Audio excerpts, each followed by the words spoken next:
Pecha Kucha 178, the 45-minute rule. So last week, the idea was to spend the week doing the Smiley Show. Just come home, do the Smiley Show as much as I can. Didn't happen. What I decided this week was to implement something called the 45-minute rule, where I say, I'm just going to do the Smiley Show for 45 minutes. Any more than that, no harm, no foul, but I've got to do 45 minutes. One of the main reasons why I've been stuck on one Smiley Show for probably longer than a year is it's basically been drawn, and it's the colouring, it's the graphic design elements. There's these subtle little things like Vegeta's mouth here, which needs touching up. Here's an example of the second page. On the left is some stuff that looks almost the same as on the right, except it needs to be cleaned up a little bit. The colours going outside of the lines. Lighting and shadow needs to be added. They're subtle things, and honestly, they don't matter because I could publish this thing in black and white, but colour really does help make this pop. It's not just that gradient backgrounds are a great way of conveying emotional power or just coolness without actually having to put in that much work. Gradients are awesome. Digital art has lots of benefits. That is one of them. The thing about all the colouring that I do is that it becomes quite complicated when I'm coming back to this program after so long, and I'm doing little bits on one layer, little bits on another. This is one of those professional things. If I'm going to have a good workflow, it's got to be easy to come back to stay on top of and edit. The final page isn't touch-ups. It actually has been redrawn a few times, so I think this is one of the earlier versions of the art. Akuma's being all grim, throws his fist in the air and then smashes the ground and blows up the planet, because of course he does, right? So in the several redraws, the first issue is making Akuma in the first panel the grimmest. In the second panel, making sure that effectively I think I'm aping Rao from Fist of the North Star when he throws his fist in the air and the sky parts or some crazy shit, right? You either know what I'm talking about or you don't. So there's been a combination of both changing the angles for Akuma's art and redrawing and tightening what I've already drawn. And then for the third major Akuma picture, he's punching the ground. If you've ever thought about the idea of punching the ground, what does someone do when their chest is as close to the ground as their legs are? Where do their legs go? It's not like he can do the splits. It's one of those many things you realize when you're sitting down to make something seem plausible, even when it's ridiculous, to just try and make people not look at it and break their reading concentration by having them think, why has the artist decided to do this? Right, so this is pretty close to where I was this week. I've repenciled again just because I could do with the practice, and I do very much enjoy drawing Akuma. Don't know what to do with his beads, but I'll figure it out. So this is where we are currently. In the end, I kind of decided if I'm redrawing the page, I might as well redraw Vegeta, Rash, and Smiley, because the pencil work is kind of rough.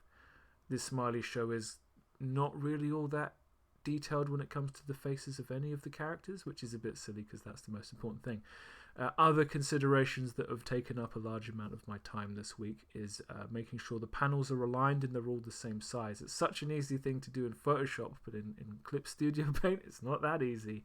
And in all fairness, it's not something I give any consideration to, but it is one of those graphic design elements that matters.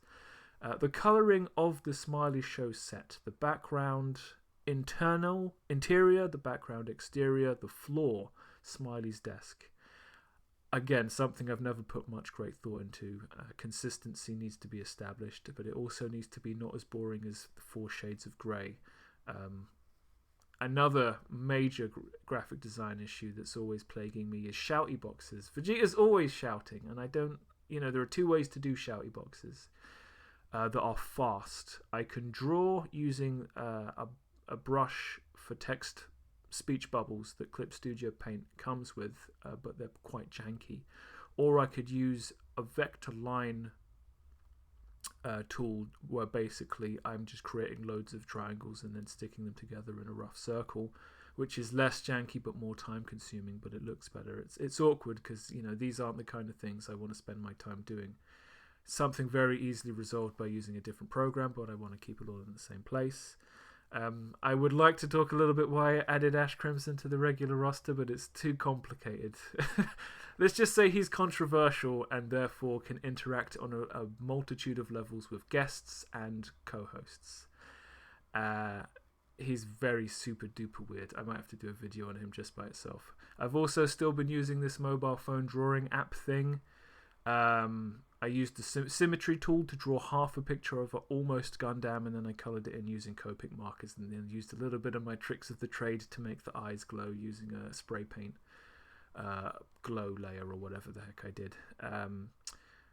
This week I also tried really hard to figure out how to draw in it using my thumb and just trying to make the lines go where I want and be able to predict where they go. It's not sensible drawing with your thumb, but it's possible, plausible. Again, I wouldn't recommend it. I started trying to draw some kind of hectic Deadpool versus Wolverine thing.